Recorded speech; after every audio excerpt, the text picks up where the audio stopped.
Hello everyone and welcome to my channel yummy collection. তো বন্ধুরা, আজকে আমি তোমাদের সঙ্গে শেয়ার করতে চলেছি খুবই স্বাস্থ্যকর একটা রেসিপি, যেটা এই গরমের দিনে তোমরা বাড়িতে একবার হলেও তৈরি করো।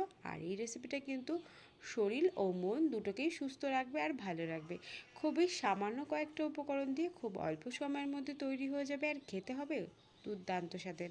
তো চলো বেশি কথা না বলে রেসিপিটা শুরু করা যাক। তো ফার্স্টে আমি গ্যাসের ওপর কড়াইটাকে চাপিয়ে কড়াইটাকে ভালো করে গরম করে নিয়েছি। এবারে আমি এর মধ্যে দিয়ে দিলাম সর্ষের তেল। এবার তেলটাকেও ভালো করে গরম করে নেব। তারপরে আমি এর মধ্যে দিয়ে দেবো লম্বা লম্বা করে কেটে রাখা আলু। আমি এখানে দুটো আলু নিয়েছি, তোমরা তোমাদের পছন্দ মতো আলু কম বা বেশি করে নিতে পারো। এবার এই আলুটা যতক্ষণ না একটু গোল্ডেন ব্রাউন করে ভাজা হচ্ছে, ততক্ষণে আমি গ্যাসের লো টু মিডিয়াম ফ্লেমে রেখে আলুগুলোকে গোল্ডেন ব্রাউন করে ভেজে নেব। গোল্ডেন ব্রাউন করে ভেজে নেওয়ার পর আমি এখানে দিয়ে দেব কেটে রাখা সজনে ডাঁটাগুলোকে কেটে ভালো করে ধুয়ে পরিষ্কার করে নিয়েছি। এবার এই সজনে ডাঁটা দিয়ে আলুর সঙ্গে 4 থেকে 5 মিনিট নাড়াচাড়া করে ভেজে নিতে হবে। তো যতক্ষণ না সজনে ডাঁটাগুলো একটু ভাজা ভাজা হচ্ছে, ততক্ষণে আমি একটা পেস্ট রেডি করে নেব। তো আমি এখানে একটা মিক্সার জার নিয়ে নিয়েছি, আর আগে থেকে 1 চামচ সর্ষে আমি ভিজিয়ে রেখেছিলাম, সেই সর্ষেটা দিয়ে দিলাম। আর দিয়ে দিলাম 4 থেকে 5টা কাঁচা লঙ্কা। এবার এর একটা ফাইন পেস্ট রেডি করে নেব। আর এইদিকে আমি সজনে ডাঁটাগুলোকেও ভালো করে ভেজে নিয়েছি।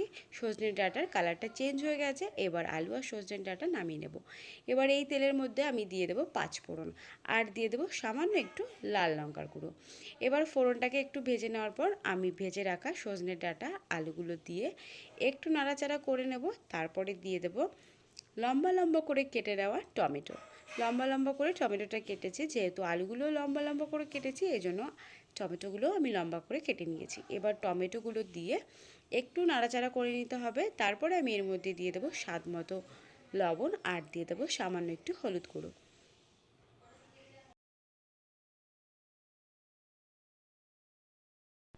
লবণ আর হলুদ গুঁড়ো দিয়ে সব কিছুর সঙ্গে ভালো করে মিশিয়ে নিয়েছি। এবারে আগের থেকে আমি যে সর্ষের পেস্টটা রেডি করে রেখেছিলাম, সেই সর্ষের পেস্টটা দিয়ে ভালো করে একটু কষে নিতে হবে।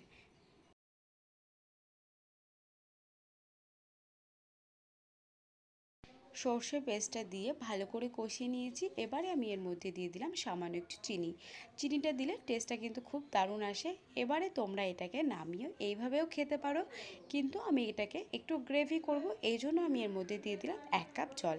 জল দিয়ে একটু নাড়াচাড়া করে নিলাম। এবার যতক্ষণ না ঝোলটা ফুটছে ততক্ষণ অপেক্ষা করতে হবে। ঝোলটা ফুটে গেলে একটু নাড়াচাড়া করে নেওয়ার পর গ্যাসের ফ্লেমটাকে অফ করে 10 মিনিটের জন্য ঢেকে স্ট্যান্ডিং টাইমে রেখে দেবো। তো চলো 10 মিনিট পর তোমাদের সঙ্গে দেখা হচ্ছে। তো বন্ধুরা চলো 10 মিনিট পর আমি ঢাকাটা খুলে নিলাম, আর দেখো দেখতে কতটা টেস্টি লাগছে। গরমের দিনে তোমরা বাড়িতে একবার হলেও এই রেসিপিটা তৈরি করে দেখো, এটা স্বাস্থ্যের পক্ষে খুবই উপকারী।